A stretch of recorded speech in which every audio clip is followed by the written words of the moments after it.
आज के इस परिवेश में मैं 100 लोगों से पूछूं तो 100 में से लगभग 85 से 90% लोग ऐसे हैं जिन्हें ये नहीं पता कि उनके घर में उनके कुल देवता या कुल देवी कौन है। 85 से 90% ये संख्या है कि उन्हें अपने कुल देवता या कुल देवी का नाम पता ही नहीं है। कारण यह है कि वो अपने जड़ों से कटे हुए हैं। उनका विकास बाहर हुआ और वो उनके पूर्वजों ने उनको बताया नहीं और वो अब जानते नहीं। प्रिय दर्शकों, अभी अभी हम पितरों की आराधना करके हटे हैं। आज मैं जो जानकारी आपको देने वाला हूं एक सदगृहस्थ संत से मुझे प्राप्त हुई थी, जिसको मैं लगातार, अगर आप मुझसे आजकल मिल रहे हो या मिले हुए हो, तो ये उपाय लगभग लगभग उपायों में मैं लोगों को दे रहा हूं, जिसका प्रभाव परिणाम मुझे बड़ा ही श्रेष्ठ मिला। और मेरा अपना पहला मानना है कि अगर मुझे कुछ भी ऐसी जानकारी मिले जिससे लोगों का भला हो सकता है बिना मेरे पास आए, तो मैं सबसे पहले वो आपको दे दूं। जी हाँ, अगर कुल देवता के कोप का अगर आप भाजन बन रहे हो तो ये भी कमोबेश पितृदोष के जैसा ही होता है। परिवार का विकास नहीं हो पाता। जैसे पितरों की आराधना न करने से आपके वंश की वृद्धि बाधित हो जाती है, कुल की वृद्धि, वैसे ही कुल देवता का है, अगर उनकी आराधना न हो रही हो तो कहीं ना कहीं आपका जो विकास होना चाहिए वो नहीं हो पाता। जन्म कुंडली में भी इसके कई सारे योग है। जन्म कुंडली में यदि सूर्य मकर या कुंभ राशि में हो और किसी भी भाव में हो कुंडली के, और लग्न पर पाप ग्रह की दृष्टि हो, तो ज्योतिष शास्त्र के मर्म के कहते हैं कुल देवता का दोष है। ऐसी स्थिति में कुल देवता या कुल देवी आपकी आपसे नाराज है। प्रिय दर्शकों, बीते दिनों एक सदगृहस्थ संत नहीं कहूंगा, गुरु जी हैं, उनके पास ही बैठा था। मेरी किसी बात विषय पर वार्ता चल रही थी, ज्योतिष विषय पर। उन्होंने बताया, ये सेम लाइन उन्होंने बताया कि 90% लोग आज के परिवेश में नहीं जानते कि उनके कुल देवता कौन है, उनकी कुल देवियां कौन है। जैसे अगर आप ग्रामीण परिवेश से जुड़े हो तो शायद आपको ये बात पता हो कि जब भी आपके घर में कोई शुभ समय आता है, कोई विवाह हुआ, कुछ भी विशेष चीज हुआ, तो पितरों की विशेष रूप से उस समय पूजा की जाती है, उनको वस्त्र इत्यादि नए वस्त्र दिए जाते हैं। वैसे ही कुल देवता का भी है। कुल के देवता, नाम से ही पता चल रहा है, कुल के देवता, आपके कुल के देवता। अब चूंकि हमें पता ही नहीं है उनका नाम, तो हम उनकी पूजा कहां जानते हैं। आज के वंशावली से पूछे तो उनको बिल्कुल ही नहीं पता है। तो उस अवस्था में न तो वो अपने कुल देवता का नाम जानते हैं, न उनकी पूजा हो रही है। तो जैसे पितृदोष से आज के समय में भयंकर लोग पीड़ित हैं।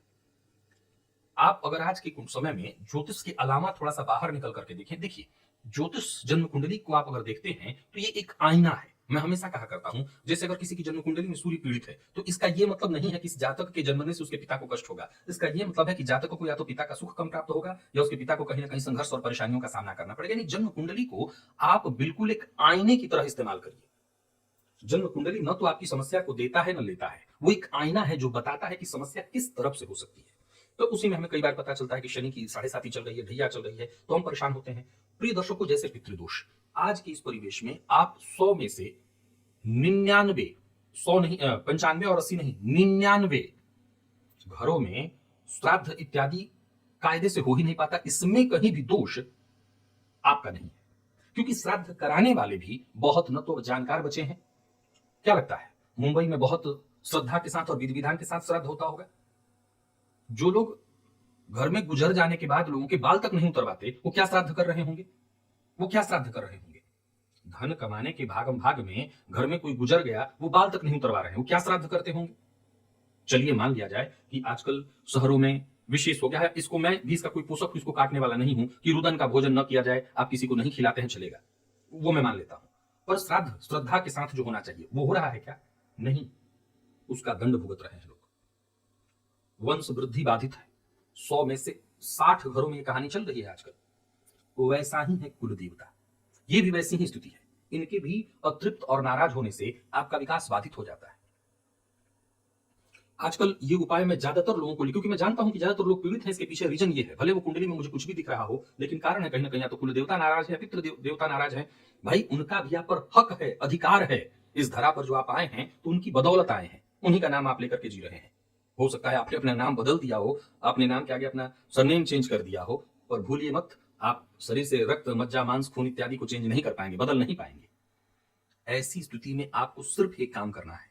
आपके घर की पुत्र वधू या बहू जो भी हो, जहां भी हो, आप मुंबई में है तो, अमेरिका में है तो, आपके कुल देवता, आपका शरीर जहां भी होगा वहीं आपके कुल देवता और आपके पितृ हैं। हाँ, नियम तो ये कहता है कि जहां, जिस गांव घर में जहां भी आपका जड़ जहां है वहां पर उनका स्थान होता है, वहां से आप अपने साथ नहीं उनको ले गए हैं तो भी एक बहुत बड़ा दोष है। ये विषय आज मैं नहीं कर रहा हूं बात, मैं आपको वो उपाय बताने जा रहा हूं जिसके चलते आज आपके घर में आपका वो सही से विकास का क्या मतलब, खूब आप धन कमा रहे हैं लेकिन चैन की नींद नहीं है आपके पास। धन कमा के खूब ला रहे हैं पर बच्चे से ही अपने परेशान है, अपनी पत्नी से ही परेशान है, अपने माता पिता से ही परेशान है। माता पिता से कहीं कोई परेशान होना चाहिए। बच्चे आज विकसित हो रहे हैं, बहुत अच्छा विकसित हो रहे हैं, परेशान होना चाहिए, लेकिन है क्योंकि उनका व्यवहार ही समझ में नहीं आ रहा है। दोष है, ये दोष है। हो सकता है अगर बहुत पढ़े लिखे हो तो उनको ये मजाक लगे कि जैसे अभी पितृदोष के पितृपक्ष के नाम पर एक वो किया, अब एक नया। और न तो ये डराने का विषय है, भाई किसको डराना और क्या डराना, जो भुगत रहे हैं उनसे बेहतर कौन जान रहा है। ये डराने का और किसी भी तरह से समझाने का कोई विषय नहीं है, ये खुद से समझने का विषय है, ये खुद से समझने का विषय है। कुछ मत करिए, किसी को न कुछ देना है न किसी से कुछ लेना है। नियमित अब आपके घर में जो भी घर की स्त्री हो उनको कहिए कि एक घी का दिया कुल देवता और पितरों के नाम से, एक ही दिए से काम चल जाएगा। कोई जरूरी नहीं 14 दिया जलाना है, रोज सायंकाल नियम से। और वो अस्वस्थ या अशुद्धावस्था में हो तब तो घर का कोई एक बच्चा कर दे, वो खड़ी हो जाए, बता दे कैसे करना है दूर से ही। नहीं है तो कोई और हो, आप कर लीजिए, पुरुष कर ले, कोई करे, पर नियम भंग ना हो। रोज पूजा पाठ के समय जब भी आपके घर में खुशी का त्योहार का कोई मौका होता है, आप एक सीधा सा बात समझ लीजिए, आपका बेटा बहुत अच्छे नंबरों से पास हो गया, आपके बेटे की नौकरी लग गई, आप खुश हैं। आप जब खुश हैं तो आपकी इस खुशी से आपके पितृ और आपके कुल देवता भी खुश हैं, लेकिन क्या आपने उनको याद किया? आप खुश हैं क्योंकि आपको लगता है कि मेरा बेटा कर रहा है, मेरे चलते कर रहा है। और आप कहां से आए थे? कोई ना कोई तो शुरुआत कहीं से है। उनका क्या, उनको हमने भुला दिया है। तो ऐसे क्षणों में जब खुशी का क्षण है, यही तो बाद में गम में बदल जाता है। कभी बहुत अच्छा करा था, एकाएक खत्म हो गया, कुछ कर ही नहीं पा रहा है। यही तो रोना रो रहे हैं सभी लोग आज कि बच्चा बहुत अच्छा करा था, एकाएक डाउन हो गया। अब आप मेरे पास आते हैं तो मैं कहता हूं ये ग्रह खराब है, किसी भूत प्रेत वाले के पास जाते हैं तो कहता है वो ये भूत प्रेत आपका लगा हुआ है। लेकिन याद रखिए, आपके पितृ, आपके कुल देवता, और ये मेरा परीक्षित है। अभी आप बीते दिनों में कुछ दिनों से मुझसे मिल रहे हो तो ये उपाय मैं लगातार आपको लिख रहा हूं और कई लोगों ने इसका रिस्पॉन्स मुझे दिया, बहुत फायदा इससे। बाकी लोग भी करिए।